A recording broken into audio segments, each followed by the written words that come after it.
I arrived in Dublin 6 years ago from London, and at the time the band scene wasn't that good in Ireland, but now it's ridiculous. I mean, the talent here now, I don't know what's happened, but all these kids have come up out of nowhere, and they're, you know.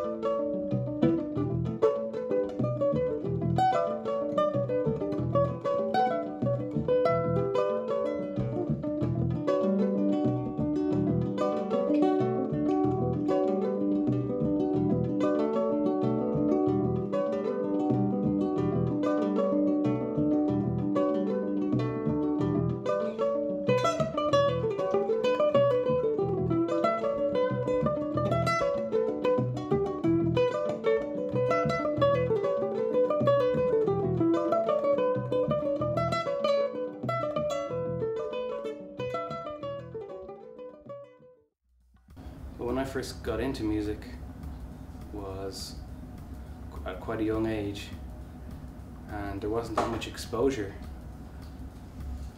I wouldn't say there's not nearly as much exposure to music as there is now. You've got to really, you kind of have to get through all the kind of, to get to the really interesting stuff. You know, the stuff that we're all fed, kind of the plastic paddy stuff. You have to dig a little bit deeper. I guess the problem today is you have to know what you're looking for, unless you're going to rely on Spotify or something to keep on suggesting new types of music for you. I wouldn't necessarily turn on the radio, but I'd go to a lot of interesting concerts and sessions and things. Just recently, anyway, just to explore that world. Word of mouth, the most trustworthy way to find out music. I mean, as a musician, I'm around musicians all the time, so someone might be talking about a certain band or a certain musician in a band, and then that would lead you on to something, and then that in itself would lead you on to something.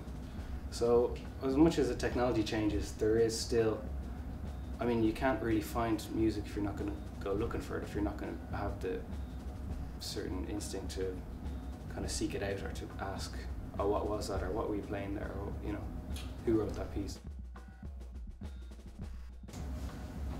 I just saw there last few days Brezzy, who I didn't actually know about until he appeared on that TV show, not X Factor, The Voice.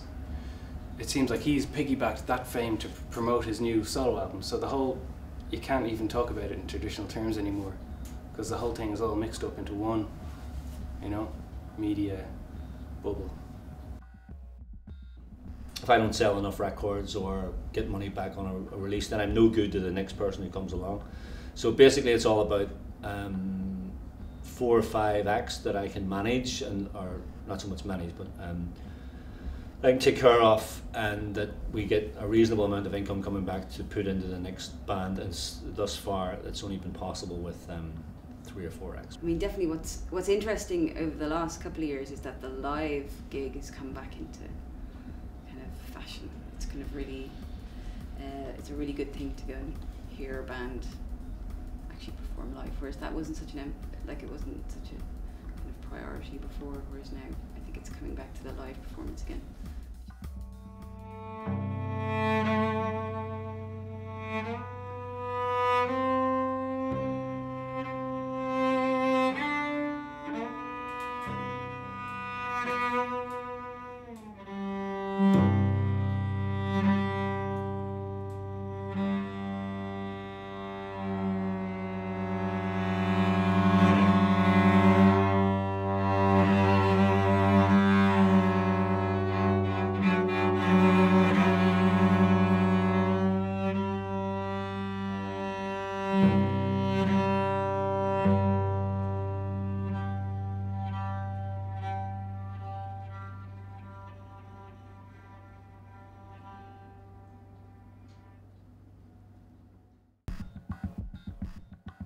I don't really do it so much anymore, just because it's so easy to get everything legally.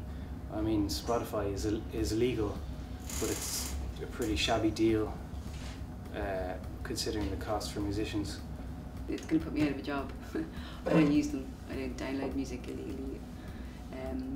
I just try and, if I really like something that I've heard, I'll go and buy it. I try not to rob music. Same with films as well. I mean, I don't have any problem with it. I know that Katie does. She has a problem with. I saw her going off on a rant one day on Facebook about you know, intellectual property, not just music but movies, and the fact that it's unsustainable if you spend $40 million on a movie and then everybody downloads it for free off kick-ass torrents. You know, it's unsustainable. You know, after a while, you know, they won't have the money to make any more movies. But I don't have any problem with people downloading illegally, because as long as they show up to gigs and maybe buy a T-shirt, the modern musician struggles constantly to make any money, because there's no income coming in from sales. So they have to sell merch. Merch is the big thing at gigs, and people aren't really showing up to gigs either. So it's a constant battle. We have become impatient actually, and quite impatient listeners. Not really. Probably an element of listening without judging straight away is lost a little bit. Like, that's the one thing I noticed from those kind of basically talent shows, X Factor and stuff. They're entertaining, but they kind of promote judging something really at face value. If you get into the habit of doing that, I suppose you can not really listen to or appreciate where, if the music's coming from a place, or it has a message, or it's trying to challenge you, or, you know. So I suppose you're trying to appeal straight away, which makes me kind of uncomfortable as someone who's making music, that I have to do that. Yeah, for sure, it makes me uncomfortable.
To be honest, my mission is for Katie, Kim and Laura to be able to pay their rent and live lives based on their musical output, and that's not an easy thing to have. I think they're absolutely good enough to be able to do it.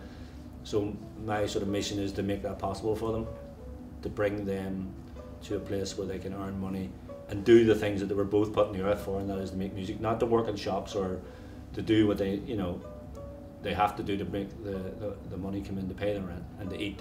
But I think it's important that artists are given the time to sort of concentrate on what they're meant to be doing.